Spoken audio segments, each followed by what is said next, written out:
Something wasn't right in the woods. I don't usually post on Reddit. Honestly, I'm not sure where else to share this without sounding like I've lost my mind. But what happened to me a few years ago still keeps me up at night. Writing it down feels like the only way to get it out of my head. This was back in 2017. I was 21, visiting home in northern New Mexico.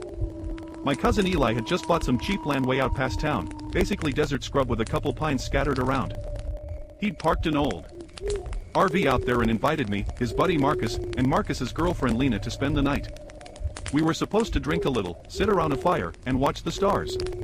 The place was remote. No neighbors for miles. Once the sun went down, the desert turned pitch black, with the fire being the only thing keeping the darkness at bay. At first, it was fun. We sat around the fire, passing beers, telling dumb stories. The sky was so clear you could see the Milky Way. But sometime past midnight, we started hearing coyotes. That wasn't unusual. What was unusual was how they sounded.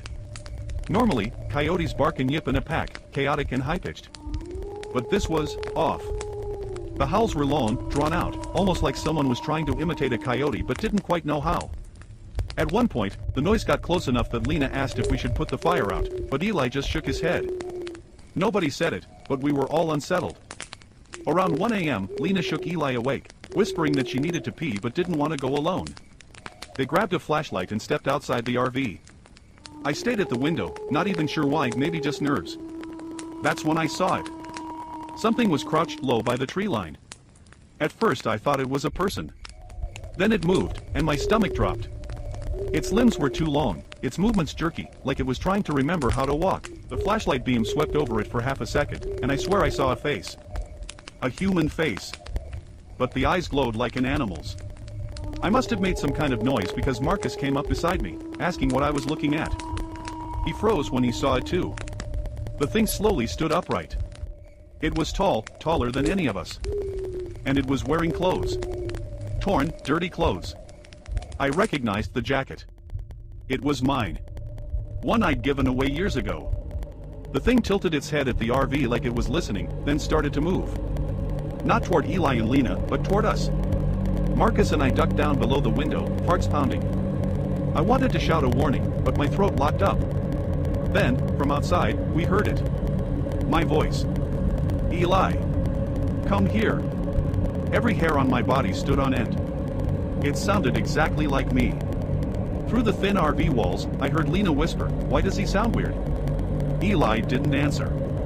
His flashlight beam jerked around wildly. Then, in an instant, the thing dropped back onto all fours and scuttled into the darkness faster than anything I've ever seen. Eli and Lena came back inside pale and shaken, refusing to talk about it. None of us slept. Every now and then, there was scratching on the RV walls.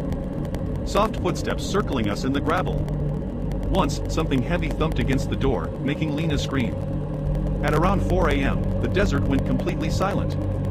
No wind. No insects. Just a suffocating silence that made my skin crawl. When the sun finally came up, we went outside. Around the fire pit, the dirt was disturbed, like something had been pacing in circles for hours. That wasn't the worst part. In the sand beneath the RV window where Marcus and I had been watching, we found tracks. Not boots. Not animal prints. Bare human feet. But each print had deep claw marks dragging beside them. We packed up immediately and left. Nobody argued. After that night, Eli wouldn't talk about it. If you brought it up, he'd shut down or change the subject. Marcus joked about it once when he was drunk, but his hands were shaking.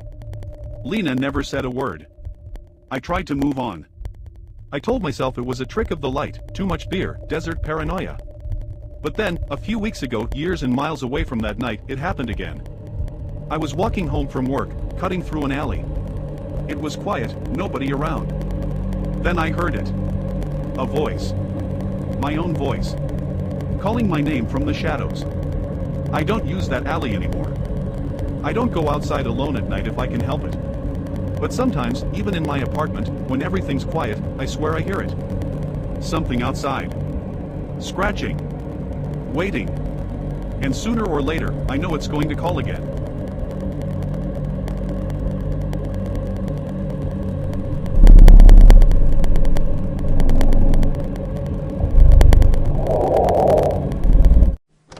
Serenescape edits. Thanks for watching.